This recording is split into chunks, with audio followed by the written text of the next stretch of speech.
Proklamasi. Kami, bangsa Indonesia, dengan ini menyatakan kemerdekaan Indonesia. 17 Agustus 1945, Indonesia resmi merdeka dengan dibacakannya proklamasi kemerdekaan Indonesia. Detik-detik proklamasi syarat akan perjuangan bangsa Indonesia keluar dari jerat penjajahan. Kala itu hari Jumat di bulan Ramadan. Tepat pada 17 Agustus 1945 pukul 5 pagi, para pemimpin bangsa dan tokoh pemuda keluar dari rumah Laksamana Maida setelah selesai menyusun teks proklamasi.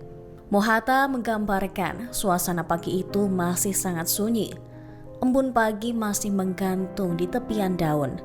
Mereka telah sepakat memproklamasikan kemerdekaan bangsa Indonesia hari itu di rumah Soekarno di Jalan Pegangsaan Timur nomor 56 Jakarta pukul 10 pagi. Bung Hatta sempat berpesan kepada para pemuda yang bekerja pada pers dan kantor-kantor berita untuk memperbanyak naskah proklamasi dan menyebarkannya ke seluruh dunia. Menjelang pelaksanaan proklamasi kemerdekaan, suasana di Jalan Pegangsaan Timur 56 cukup sibuk. Wakil Wali Kota Suwiryo memerintahkan kepada Mr. Wilopo untuk mempersiapkan peralatan yang diperlukan seperti mikrofon dan beberapa pengeras suara. Sedangkan Sudiro memerintahkan kepada S. Suhud untuk mempersiapkan satu tiang bendera. Situasi pun masih diselimuti ketegangan. Suhud bahkan tidak ingat bahwa di depan rumah Soekarno masih ada 2 tiang bendera dari besi yang tidak digunakan. Ia justru mencari sebatang bambu di belakang rumah yang kemudian dibersihkan dan diberi tali, lalu ditanam di teras rumah Soekarno. Bendera yang dijahit oleh Fatmawati Soekarno pun sudah disiapkan.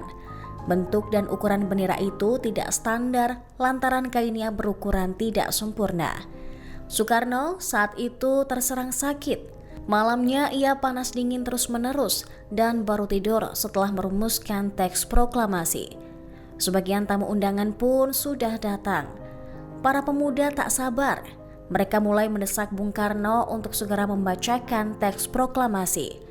Namun Bung Karno tidak mau membacakan teks proklamasi tanpa kehadiran Muhammad Hatta. 5 menit sebelum acara dimulai, Muhammad Hatta datang dengan pakaian putih-putih dan langsung menuju kamar Soekarno. Sambil menyambut kedatangan Mohatta, Bung Karno bangkit dari tempat tidurnya lalu berpakaian. Dia juga mengenakan setelan putih-putih. Kemudian keduanya menuju tempat upacara. Upacara pun berlangsung sederhana tanpa protokol.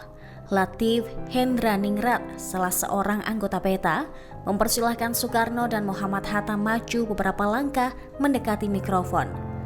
Dengan suara mantap dan jelas, Soekarno mengucapkan pidato pendahuluan singkat sebelum membacakan teks proklamasi. Hingga kemudian, teks proklamasi dibacakan oleh Soekarno dengan tegas dan hikmat. Acara dilanjutkan dengan pengibaran bendera merah putih. Soekarno dan Hatta maju beberapa langkah menuruni anak tangga terakhir dari serambi muka, lebih kurang 2 meter di depan tiang. Tanpa ada yang menyuruh, Latif Hendraningrat yang berseragam PETA berwarna hijau dekil maju ke dekat tiang bendera.